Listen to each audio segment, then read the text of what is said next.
Hello and welcome to Unleashed. I'm your host, Will Bachman.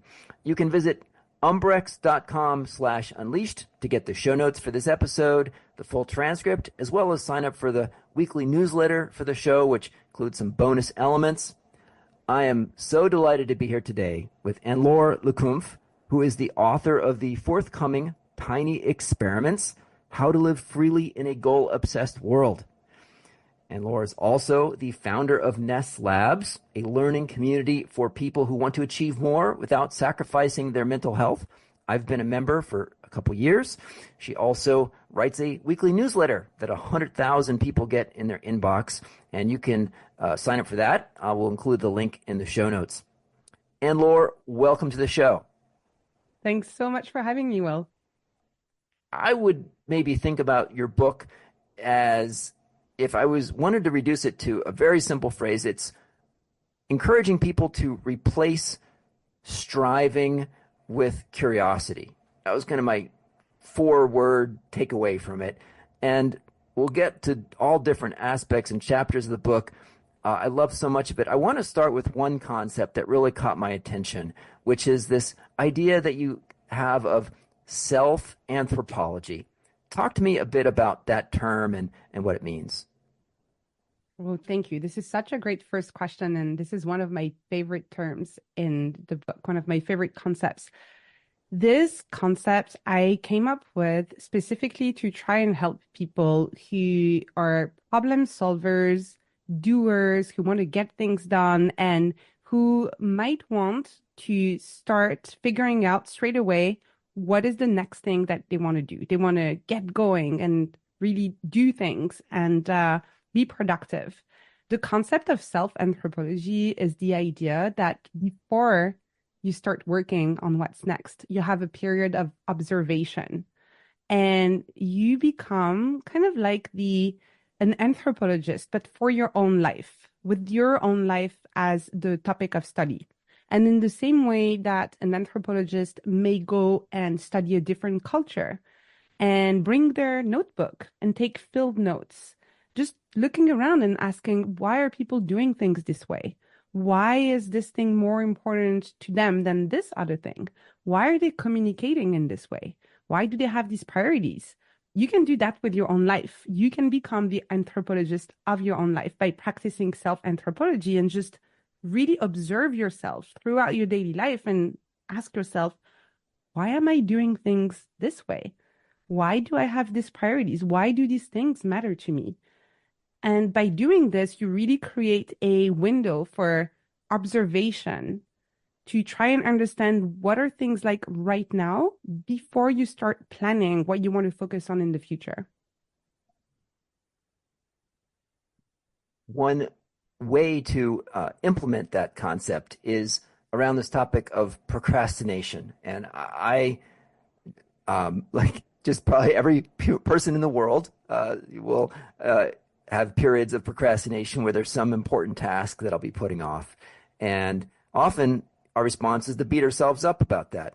But you suggest an approach relying on curiosity. Talk to us about the approach that you lay out in the book. I just love that section. Yeah, as you mentioned, the entire book is really about embracing uncertainty and turning it into curiosity.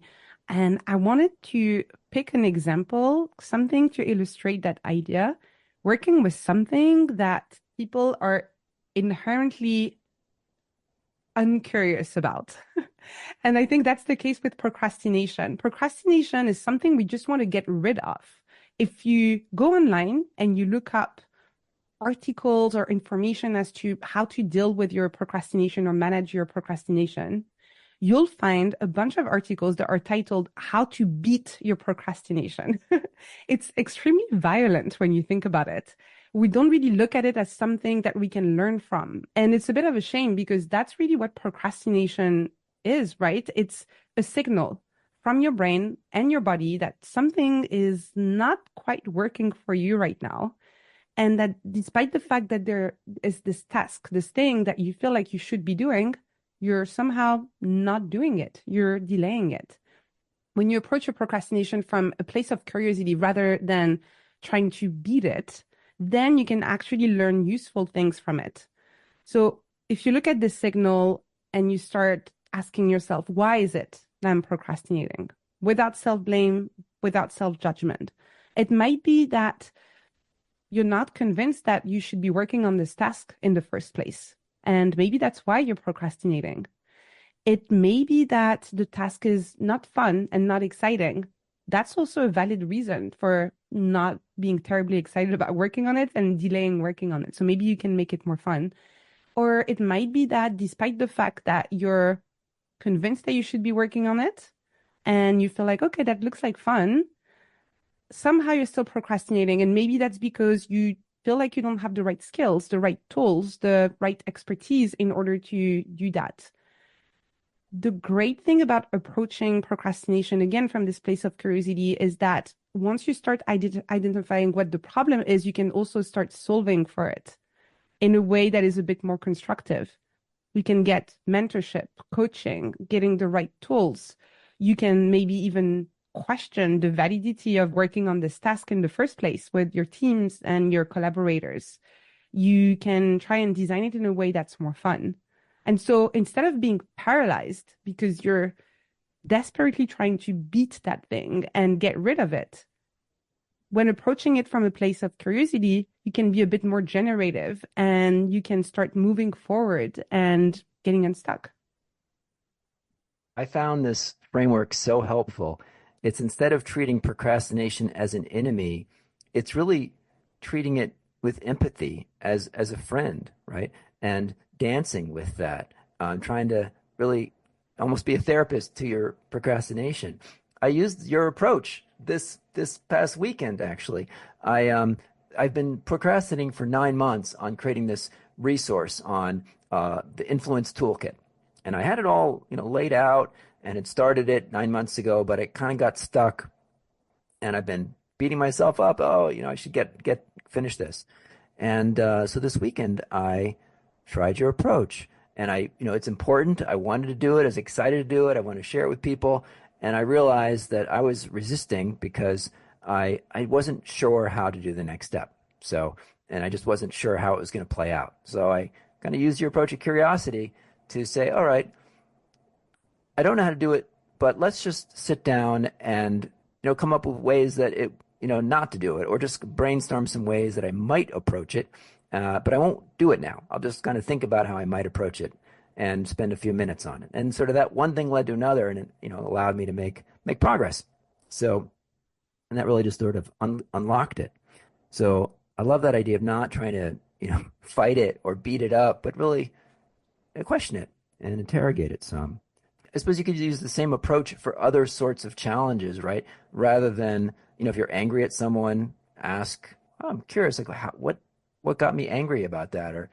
And talk to me about how you could use this in journaling, for perhaps even journaling in the third person. Yeah, you can really use it, as you mentioned, for anything. Your example of being angry with someone is really good. You can use it also for managing your health. So if you feel some pain somewhere, instead of just taking painkillers, which can be helpful, right? But just maybe trying to figure out what is the source, what are the patterns, when is this pain recurring, etc. That works for emotional pain as well. Anxiety. Are you experiencing anxiety in specific times or places or around specific people? All of these things, actually, you can explore through journaling.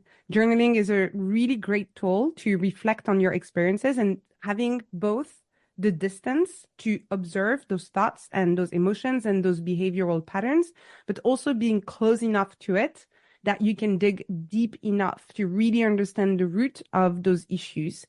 And what I love about journaling is that it is, in and of itself, a mindfulness practice. And you can really use it to put into practice this idea of non-judgment. You're really just observing, going back to the self-anthropology again, observing what's happening in your life. You're taking notes about your life, taking notes about your responses, whether mental or emotional, and you ask questions. Why is this happening? How come I'm reacting in this way? What could be different? What could I start experimenting with? What are new approaches or new ideas that I could explore? And by having a written trace also of those thoughts, what's beautiful is that if, like me, you like conducting regular reviews, I do them weekly personally, but my favorite one is my annual review at the end of the year. You can then go back to all of those journaling entries that you had and see your progress and notice patterns, things that keep on repeating that aren't solved yet, for example. And you can also see your progress and things that have changed and all of the beautiful ways you have evolved throughout the year that we can sometimes forget because of the recency bias. So it has a lot of advantages, both in terms of dealing with challenges in the present moment, but also providing material in the future when you want to look back and reflect on your journey and your progress. Talk to me about making hacks. So, to some degree, your approach is a bit in tension with another approach that's very common today, which is focusing on building habits, atomic habits, where you kind of suggest more making tiny experiments with packs. What is a pact? And talk to me about how to make an effective one and what kind of changes it can unlock in your life. Yeah, I think pacts can actually work really well in tandem with habits and specifically before you commit to a habit. So with habits, we kind of assume already that the habit is good. We say, okay, I'm going to build the habit of walking for 30 minutes every day, or I'm going to build the habit of drinking that much water every hour, or whatever the habit it is that you want to build. And we assume this is a good habit. I want to build it and I'm going to try and really create that consistency. With an experiment, you don't have any assumptions. You just have a hypothesis, a research question. You wonder whether taking a 30-minute walk every day might be something that is good for you, that feels good, and that is going to improve your life. You wonder if committing to writing for an hour every morning before you start any other kind of work is something that you're going to enjoy and that's going to improve your creativity. You wonder if this or that, and this is the main difference between a tiny experiment and an atomic habit. A tiny experiment is contained in terms of the number of trials that you're going to go through in order to collect data. So you're going to choose one action and you're going to choose a specific duration. So that could be writing a weekly newsletter for 3 months. That could be, again, going for a daily walk for 1 month. That could be making your own breakfast every morning for 3 weeks, whatever it is that you want to experiment with. And the other important aspect, which is inspired by the scientific method, is that you withhold judgment until you're done collecting the data. So you wait until you're done with the tiny experiment before you decide whether you think this was successful or not. So that means that if in the middle you're like, I'm not quite sure about this, you keep going because you really need to have enough data to know if this is something that you want to continue with in the future or not. And at the end, you have a phase of reflection where you look back and you look at both external signals of success. So that could be any kind of metrics, health metrics, if this is something that is around your physical wellness. That could be number of subscribers. If it's a newsletter, it doesn't really matter. But those are the external signals of success. And then the internal signals, which really are about how did that feel? Because you can have all of the success in the world externally. If going through this experiment felt terrible, then this is probably not something you should keep on doing. And I had that personally. I did a YouTube experiment at some point. My channel grew pretty quickly and people liked the videos, but I was dreading sitting in front of the camera every time I had to do it, which is strange because a Zoom conversation is completely fine, but sitting in front of a camera with no feedback whatsoever, I absolutely hated. And I was procrastinating so much. And in this case, observing my procrastination and, having this conversation with it as a friend, I realized that actually this was not really for me. My creative medium is writing, not filming myself. And that's completely fine. And that was a successful experiment in the sense that I learned that YouTube videos is not my preferred mode of expression. So that's the way you would approach it. And to come back to your very interesting point about habits, the nice thing about tiny experiments is that if there's something you really enjoy, you like it, it's definitely beneficial. You can then turn it into a habit. You can decide, actually, now I'm going to keep on going indefinitely with this because I've found in my experiment that this is beneficial and I enjoy it. So a pact, which you lay out in the book, should be of the form, I will do X for Y time period.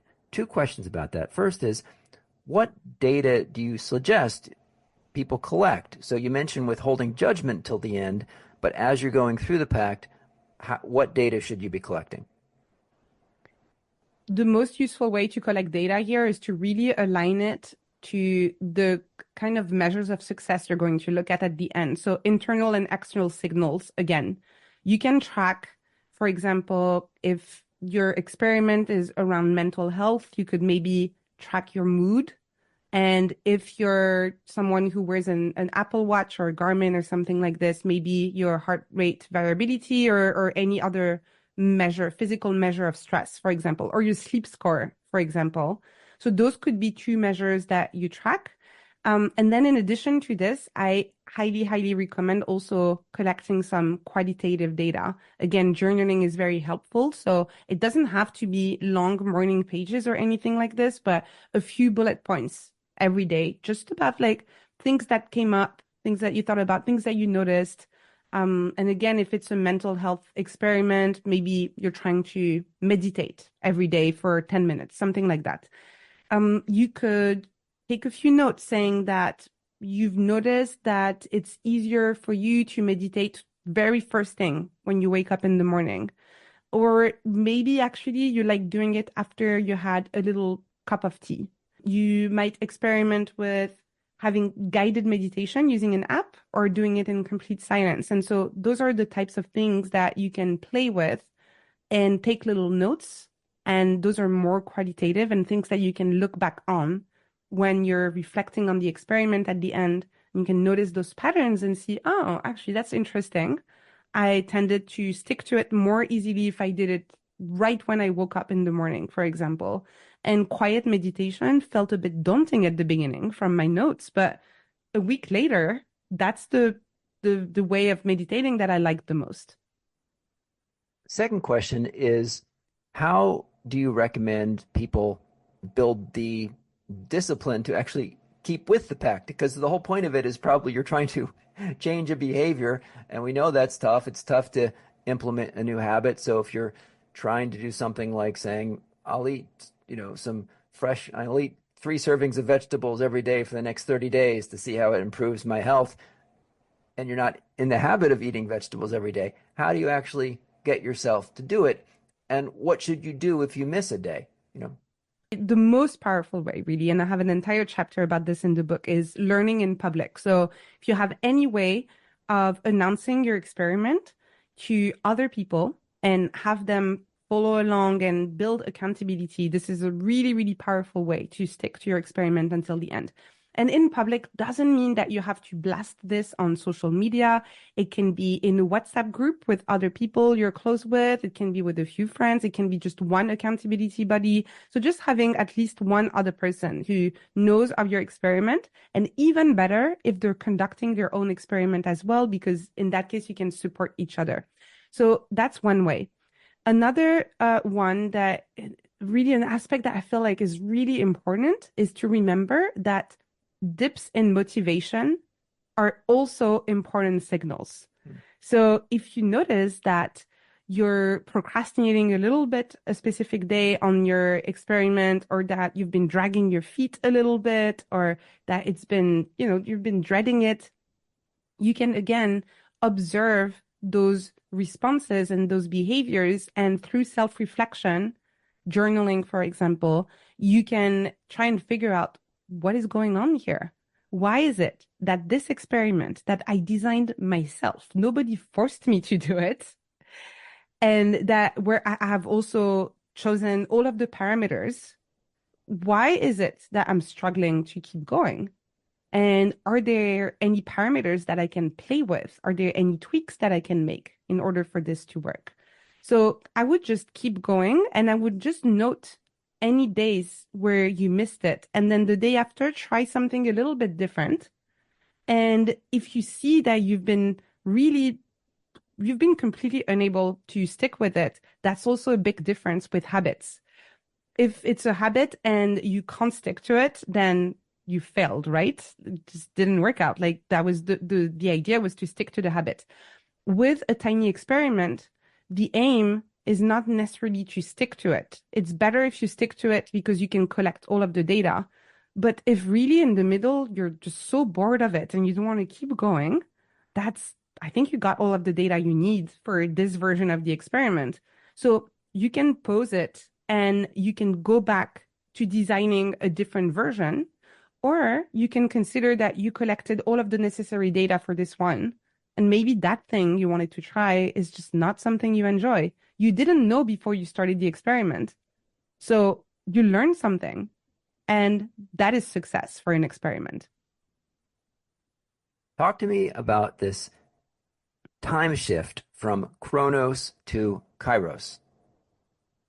That's one of my favorite chapters. I love that in ancient Greece, they had two words to talk about time. The first one is chronos, which is the quantitative version of time. It's the time of clocks, of saying, let's meet at 10 a.m. and have a meeting for 1 hour. And then they had kairos, which is the qualitative version of time. It's basically a word that captures the idea that each moment is different. Each moment has a very special quality to it. And each moment is a unique experience that is never going to be repeated ever again. When you have a chronos approach to time, you see every minute as an identical box that needs to be filled as efficiently as possible. And this is what being productive is, not having any empty boxes. You want to be as efficient and fill your time in the most effective way.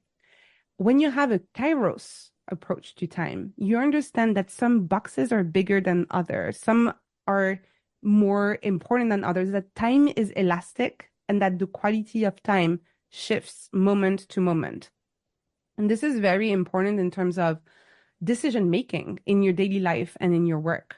Having a kairos approach to time is what might make you decide that actually bath time with your kid tonight is more important than working on that presentation.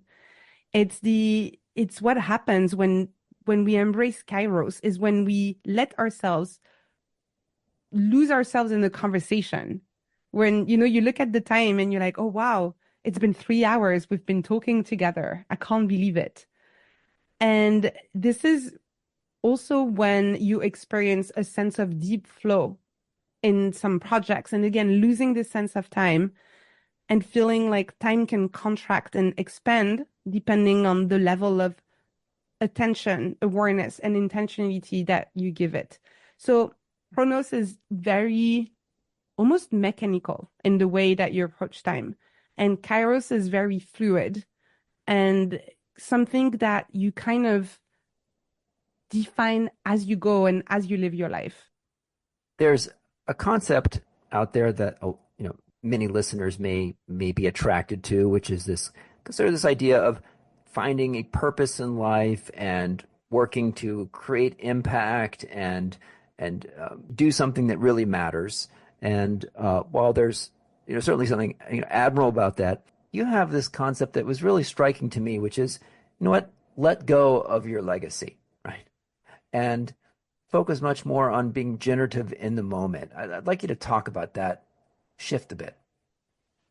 Yeah, the concept of legacy is fascinating, right? We're working so hard toward something we're never going to enjoy the fruit of because we'll be dead. So we're not there anymore to see how people are enjoying all of the fruit of our hard work, right?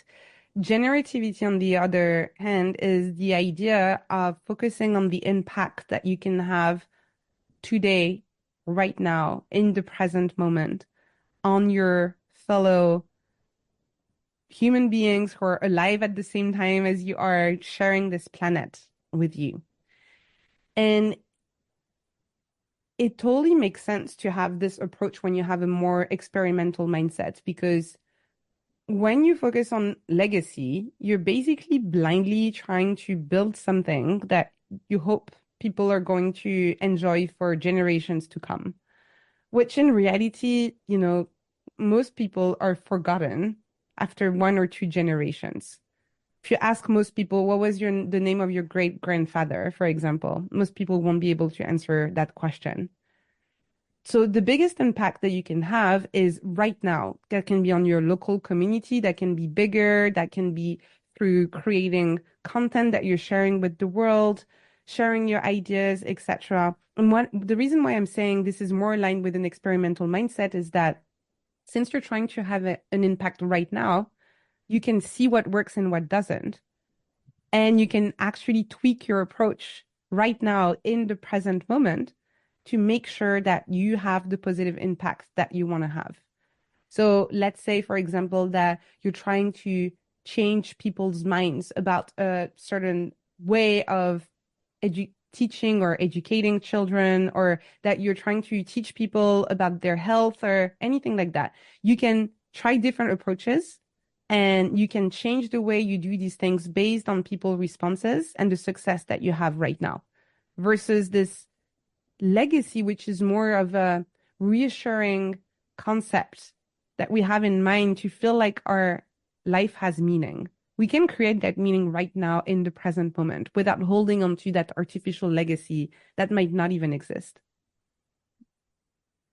Now, something that we haven't brought into the discussion so far is that you have been pursuing, I think may have recently completed your PhD in psychology and neuroscience at King's College London. I would love to hear how your, academic studies and research have informed the recommendations in Tiny Experiments. So my research for my PhD is completely separate from the book. I'm studying ADHD as part of my doctoral research. And yes, I just completed my PhD. The biggest source of inspiration for me in my scientific studies for the book is really the scientific method itself and the experimental mindset that you have in research. It's this idea of letting go of the idea of success as getting to a specific place, which is the most common definition of success, right? You define something you want, and then you work really hard to get it. Whereas for scientists, success is not getting to a specific destination. Success is learning something new. As long as you learn something new, your experiment is successful. And by borrowing from this experimental mindset and the scientific method, and applying this to my daily life and work, I've noticed how much more helpful it was and how much more progress I was making, instead of, again, clinging onto those linear goals and having a more cyclical approach where I would ask a question, try something new, see if it worked or if it didn't, learn from that experience, and then take that data to inform the design of my next experiment. So for me, my scientific studies, like, this is really what's been the biggest source of inspiration. Now, one of your tips in the book is to seek fellow explorers, and one place they could do that would be Ness Labs. Take us inside your community. Tell us about the events that you run, the sorts of discussions people have, the type of people who join your community, and if someone is interested in the concepts in the book and they want to surround themselves with the community, tell us a bit about Ness Labs. I'm obviously biased, but this is my favorite place on the internet. I created Ness Labs around the same time I started my neuroscience studies, and initially it was just a little newsletter, and it was a way for me to learn in public. Every week I would take a concept that I had studied in school and I would try to translate it into something useful and practical that anyone could use to make the most of their brain in their daily work and daily life. And then at the very beginning of the pandemic, I started getting a lot of emails from people reading the newsletter saying that they were feeling lonely, that it was really hard to stay creative, that they were really missing the opportunity to connect with other people that they had when they were still in the office. And I felt like, oh, maybe I can help. Let's try something. And I don't know if that's going to work, but let's just do it. And in between the moment I had the idea and the moment I launched the online community, there was only maybe a week or so. And what I did is that I went back to my newsletter and I filtered readers through the ones that had opened the newsletter the most times over the past 6 months. And then I sent a few hundred of them one-to-one emails saying, hey, this is just a little experiment. I don't know if that's going to work, but I'm creating this little online community for people like you who enjoy talking about the kind of topics I write about in the Ness Labs newsletter. Would you like to join? They all said yes, and they all joined. And so that's how I seeded the community with very curious people who were really keen to learn together. And what I did, which was pretty unique at the time, is that instead of offering the content myself, I allowed anyone in the community to host a workshop, teach something. And I especially encouraged people to teach something they were still in the process of learning. So not teaching from a position of expertise, but teaching from a position of being a fellow student. And during the pandemic, it was absolutely crazy. We had maybe 6 or 7 events every single day of the week about literally everything, about meditation, about making creative collages, about mental health, about psychosis, psychedelics, about all sorts of different philosophical movements, and everybody was teaching something to everybody else, which was absolutely beautiful. After we went back to more or less normal everyday life, being able to go outside and not being glued to our computers every day for 24 hours, we had to shift a little bit the format of the community. So now we have co-working sessions. We also have what we call the weekly creative hour, where we have a guided kind of creative exercise where people can write and explore some of the challenges that they're facing at the moment. And more importantly, and this is my favorite part, we're running tiny experiments together.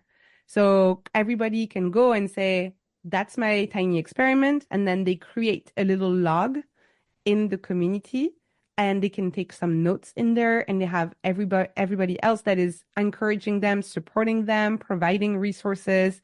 So you both get the scientific aspect of having a log where you're taking those notes based on your experiment, and you have the learning and public aspect, even if you're not big on social media, because you can do it in the comfort of the private Ness Labs community. So that's been really fun as well. And overall, this is really an incredibly kind and curious and generous community of people who are always very excited to learn from each other and grow together.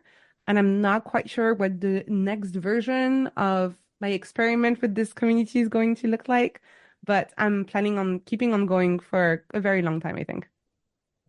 Talk to me about the co-working sessions. These are also hosted by fellow members of the community, and we have them in 3 different time zones at the moment. In this one that's every week, and that's more for folks that are based in Asia and Australia and New Zealand. There's another one that is for Europe, Middle East, and Africa, and another one for all of the Americas. It's every week. It covers every time zone, and I let them run them the way they want to run them. This is part of their own experiments. But I know a format that's been quite popular is having a mix of Pomodoro sessions and of intentions and conversations. So they might start the co-working session by saying, here's the thing I'm planning on working on. Then they have a few Pomodoro sessions. And at the end, they share how it went and any resources that they might want to share in relation to those projects that they were working on. And give me an example of one of the weekly creative hours. Like what sorts of things would happen there? Um, we have a different topic every week, but a recent one was building a mental health routine. Another one was reimagining your knowledge management system. Another one was creating new habits. It's a lot of different topics that I write about at Ness Labs. And after reading an article, people can actually say, and it's facilitated also by a member of the community that will give them a little bit of structure, some questions, and there's 40 minutes of quiet writing and then conversation all together about what came up, really. Some people use those creative hour sessions just as a way to reflect on topics that they may not think about on their own. And others use that to also come up with ideas for blog posts and newsletters. So after the session, they spend a little bit of time polishing whatever came up in the session, and that becomes a blog post. Tell me about a tiny experiment of yours that you learned something from, but decided not to continue that as a permanent habit, right? It was like that was a useful one-off. Okay, I learned something, but I will move on. Yeah, You YouTube again, mentioned like you mentioned the YouTube, right? yeah, YouTube definitely it was interesting because I tried twice with this one. I did the first version of that experiment and it really didn't work out for me. I really was dreading it, and so I paused. And then, as I mentioned, I really recommend when that happens, going back to the parameters of the experiment because, again, I decided to do this. Nobody was forcing me, so there was some desire somewhere to explore this medium. And I figured, oh, you know what? That's probably because I'm not very good at video editing. So I'll find someone to help me edit the videos, and then it's going to be fun. And then I'm going to manage to stick to the experiment. So I hired someone to work with me and edit the videos. And I was so happy with the results. The videos were gorgeous. I got so much positive feedback. People loved it. And it didn't solve the problem that I was still dreading sitting in front of the camera. So that's a really good example of having all of the external signals that were in the green, in the sense that the YouTube channel was growing, people loved it. I also loved the videos that we were producing, but the internal signals were in the red. I was very anxious every time I had to sit down and record this, and it was not really a joyful creative process for me. So after that, I decided, or I realized rather, that I am not a YouTuber, and that's completely okay. And I still have my YouTube channel, and I give myself permission to create videos from time to time whenever I feel deeply inspired by something and I feel like I actually feel like a video would be good. And I just do that, but I don't try to make it a consistent commitment. I don't try to grow my audience there. I don't try to do any of the things that someone who would like to succeed at YouTube would have to do. And maybe the last question was, I'd love to hear a bit about the experiment that you did, which is sort of meta, about selecting the cover of Tiny Experiments. Well, that was a journey. We reviewed more than 20 different covers, and a lot of them were very, very different with completely different vibes. The way I approached it was, and I know this is meta, but it was quite experimental. I actually tested the covers. I did that in several ways. I conducted some surveys with readers of the newsletter because I wanted to know what my core community would think. And that was already illuminating in terms of what they liked and what they didn't like. They felt very strongly about some of them, where they said, absolutely not this one. It's impossible to read the title. I really don't like it. Some others were a bit more unclear. And what I did is that I also tested the covers with Facebook ads, which was completely new to me. I had never done that before. The reason why was because I wanted to start from my core community, and that helped me narrow down the options. But then I also wanted to make sure that the cover would resonate with a wider audience that was not already familiar with my work. Because people who read my newsletter, they're ultra familiar with my work. They read it every week and they know exactly the way I think, and they have the history of the ideas that basically are distilled in this book, right? I'm very much hoping that more people are going to read this book that are not already familiar with my work. So I wanted to test that with a wider audience. And the Facebook ads were a great way to do this, just to see which ones had more clicks, which means that they were better at enticing curiosity in people. Based on this, plus, and that's the last ingredient, which I think is so important, that in the end, I was left with a few options, which were all okay, basically. Like none of them would have been terrible choices. And the final choice I based on my own creative intuition, and I picked the cover I liked the most out of these. And I thought it was really important because it is, especially with a book, it feels a little bit like your creative baby, and you will have to go into the world and talk about it for a long time. So you need to feel proud about the outcome and the way it looks and it feels and the way it's presented and packaged. So even though I used data for the first phase, the final step was very important for me, that it was just me, Anne-Laure, a human being with all of my creative biases, deciding what the final cover would be. And those Facebook ads, tell us how that worked. The book was not published yet and available. So how did that work? When people clicked on the ad, where did they get to? It just was going to the Ness Labs website. And probably most people who clicked were very confused because it was an ad saying, new book is out. Here's the click here, order your copy. Basically, we Right. made it look like what it would look like if the book was out. And Yeah. then the link was just going to the Ness Labs website. Almost nobody subscribes to the newsletter from this, which makes sense because that's not what they clicked on the link for. So they probably thought something was broken. And so I apologize to anyone who saw these ads on Facebook for making it so confusing. But the data I was after was really just, are you curious enough about this book, looking at the cover to click on the ad or not? Yeah, that's an interesting idea to do it in advance and try different ones. And I guess you were measuring the click-through rate, or you know, Yes. what percent of people who saw the ad click through on it. You could use the same approach to even before writing an article, I suppose, to see if people are going to be interested in it once it's published. Yeah, I think some companies do this. I just don't have the kind of budget that would be required to test every single article in this way. Yeah, But if you have a really big announcement to make, something that is around a product launch or something like this, I think it can be worth it. love it. And Laura, share with us.